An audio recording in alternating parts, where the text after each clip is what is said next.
Bonjour, je m'appelle Vincent Martel-Sauvageau, je suis orthophoniste et je suis professeur au département de réadaptation de l'Université Laval à Québec. Il me fait plaisir de vous présenter cette capsule de vulgarisation scientifique qui s'intitule La dysphagie dans le vieillissement 2, comment intervenir et qui sont les acteurs clés. Donc, cette présentation, cette capsule s'appelle 2 parce qu'elle est la deuxième d'une série de 2 capsules portant sur la dysphagie dans le vieillissement. Donc, dans le cadre de la première capsule, on s'est intéressé à la définition des concepts, donc qu'est-ce que c'est la dysphagie et quels sont les différents symptômes de la dysphagie, donc sa présentation clinique, mais également comment l'évalue-t-on. Dans la présente capsule, il sera plutôt question de modalités d'intervention, donc qu'est-ce qu'on peut faire pour prévenir ou traiter la dysphagie.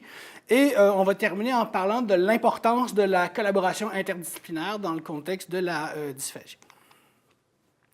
Donc, première section, modalités d'intervention, donc qu'est-ce qu'on peut faire pour traiter la dysphagie. Je vais vous présenter trois grands principes d'intervention qui sont les approches rééducationnelles, les approches compensatoires et les modifications alimentaires ou les modifications d'alimentation. Et je termine en vous parlant de l'hygiène orale qui est extrêmement important comme modalité d'intervention ou de prévention de la dysphagie. Donc, première catégorie d'intervention sont les approches rééducationnelles. Le principe de base derrière les approches rééducationnelles est de modifier la physiologie, donc le fonctionnement des structures qui sont impliquées dans la déglutition. Donc, que ce soit d'altérer la force, donc habituellement, c'est augmenter la force de ces structures-là ou des muscles, augmenter leur vitesse ou améliorer leur coordination. Améliorer la sensibilité aussi parfois.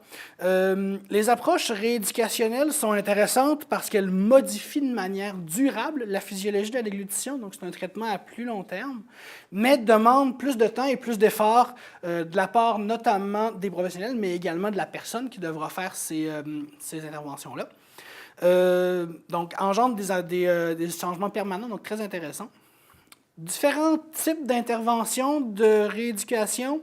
J'en ai nommé 2 ici. Donc, les premières sont les approches de renforcement musculaire, donc qui visent à augmenter soit la force, soit l'endurance des muscles qui sont impliqués dans la déglutition, dans le but d'augmenter la sécurité de la déglutition puis de l'alimentation. Un exemple de renforcement musculaire, c'est l'exemple de la manœuvre de Masako qu'on appelle. Vous avez une image dans votre présentation qui est le fait d'avaler avec le bout de la langue entre les dents. Donc, de bloquer le mouvement de la langue. Donc, ce que ça implique de devoir forcer un peu plus fort pour avaler. Donc, ça renforce le muscle à plus long terme. Donc, renforcement musculaire. Un autre type d'intervention en approche rééducationnelle serait les manœuvres de déglutition. Donc, c'est de modifier la séquence de la manière dont on va avaler, mais cette modification-là va engendrer un changement permanent en renforcement habituellement des muscles. Par exemple, on peut demander à la personne de faire un dérumage après chaque bouchée. Donc, la personne va prendre une bouchée, va se dérumer par la suite, de faire une déglutition forcée, donc quand elle va avaler, par exemple, de devoir avaler beaucoup plus fort, donc en impliquant tous les muscles, avec plus de tonus. Donc, il existe différentes manœuvres de déglutition qui vont avoir un impact à plus long terme permanent. Deuxième grande catégorie d'approches d'intervention de la dysphagie sont les approches qui sont compensatoires. Donc, le principe général des approches compensatoires, c'est que ça va engendrer un bénéfice direct, un avantage direct sur la dysphagie, mais n'engendrera pas d'effet à long terme. Donc, dès qu'on retire cette intervention-là, l'effet n'y est plus. Donc, avantage parce que bénéfice immédiat, désavantage parce qu'il n'y a pas vraiment d'effet à long terme, comme je le dis, parce que ça ne modifie pas la physiologie de la déglutition. Un autre avantage des approches compensatoires, c'est qu'elles sont assez faciles à implanter dans la vie de tous les jours.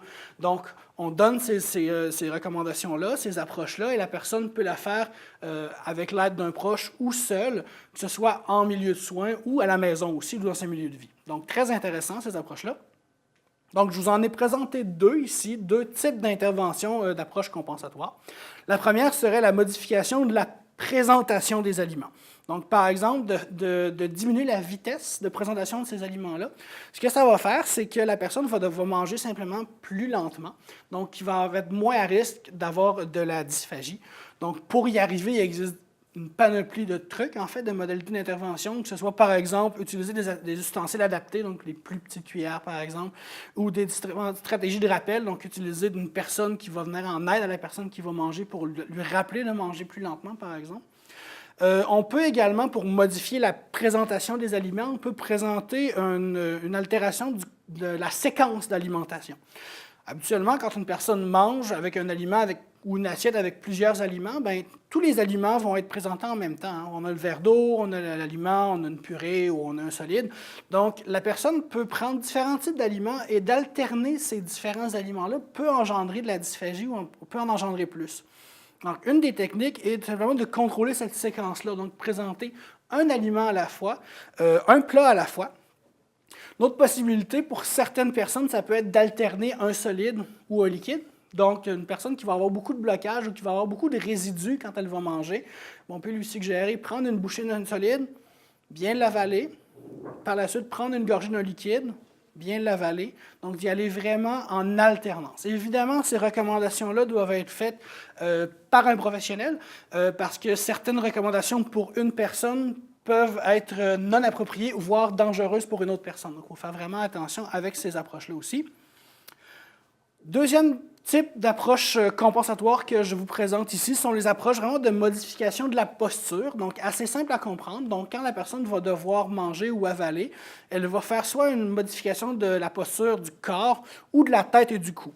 Donc, du corps, habituellement, ce qui est recommandé, c'est d'avoir une alimentation en position assise, à 90 degrés, donc qui va amener vraiment le corps en position verticale, qui va amener les meilleures habiletés d'alimentation puis de déglutition. Pour la tête et le cou, bien, il existe différentes approches. Je vous ai présenté une petite image ici qui vous montre la flexion antérieure, donc pencher la tête vers l'avant.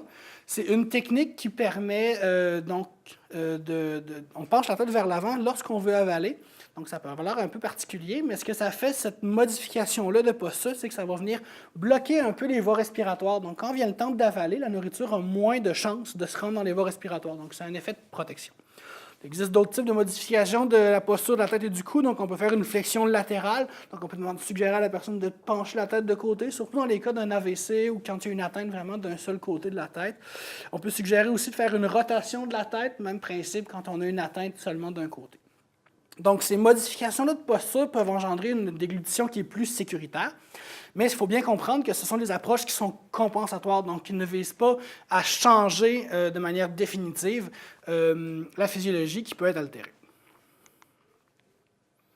La dernière catégorie grande catégorie d'intervention que je vais vous présenter sont les approches de modification alimentaire.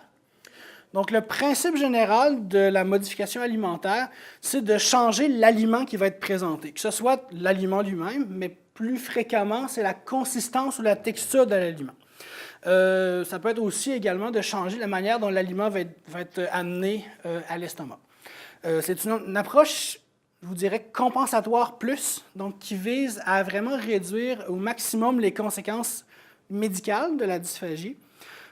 Souvent, l'avantage de ces approches-là, c'est qu'ils vont vraiment être très sécuritaires. En revanche, ce sont souvent des approches qui vont avoir des impacts très négatifs sur la qualité de vie ou sur le plaisir lié à l'alimentation. Donc, je vous en présente deux ici, les approches de modification alimentaire. La première est la modification des consistances ou des textures.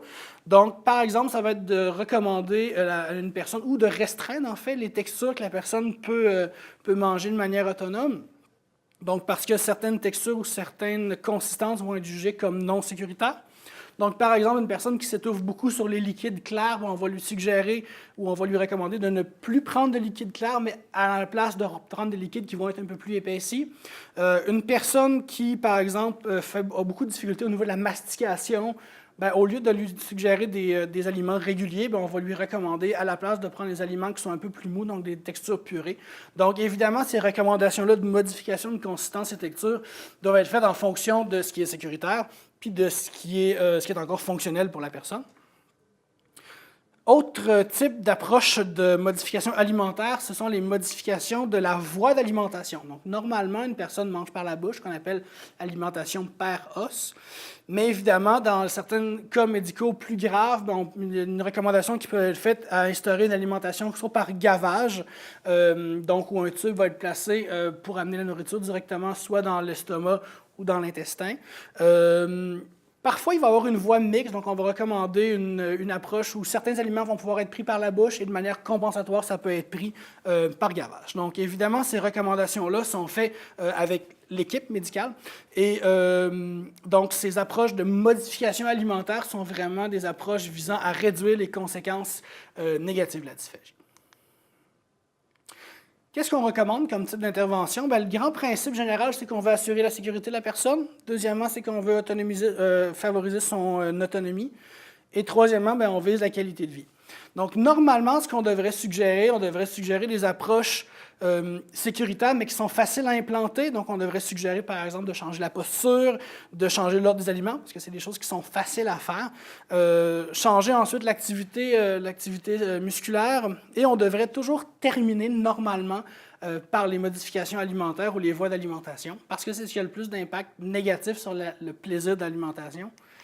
En revanche, il peut y arriver de manière nécessaire qu'on va mettre ces approches-là qui sont un peu plus désagréables pour la qualité de vie en priorité dans le but d'assurer à court terme la sécurité de la personne. Donc, on peut recommander une modification des consistances et textures plus rapidement.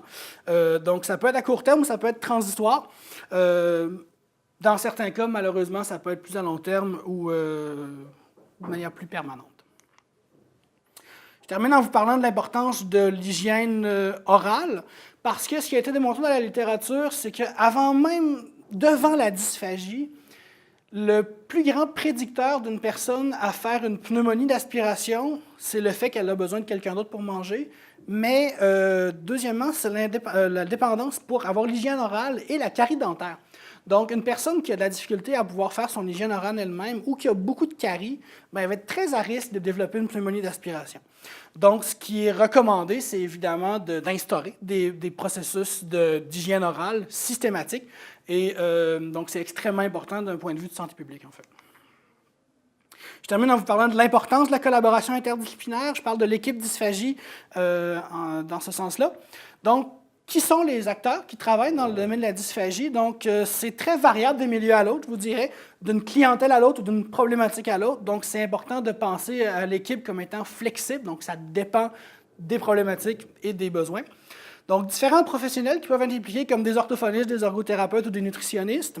Différents médecins, donc que ce soit les omnipraticiens ou les médecins spécialistes comme les neurologues en fonction de la problématique, pneumologues quand il y a des historiques plus respiratoires, ORL, gastro-entérologues, les radiologistes aussi pour les examens instrumentaux.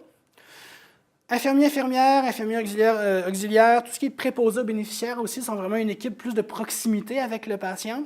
D'autres spécialistes qui peuvent être impliqués, inhalothérapeutes, psychologues, travailleurs sociaux pour travailler aussi avec la personne et avec son environnement, pharmaciens aussi. Puis évidemment, au cœur de cette équipe-là, il y a la personne elle-même qui fait partie de l'équipe dysphagie et de ses proches. Ce qui a été démontré dans la littérature, c'est que c'est extrêmement bénéfique pour le patient de travailler en collaboration interdisciplinaire dans le domaine de la dysphagie, de travailler en équipe permet une augmentation de la qualité des services, d'avoir une vision qui est plus holistique ou plus globale des difficultés et d'avoir une évaluation qui est plus efficace, une intervention qui est plus ciblée, puis un meilleur pronostic pour les patients. Donc, c'est extrêmement important de travailler en équipe dans le domaine de la dysphagie.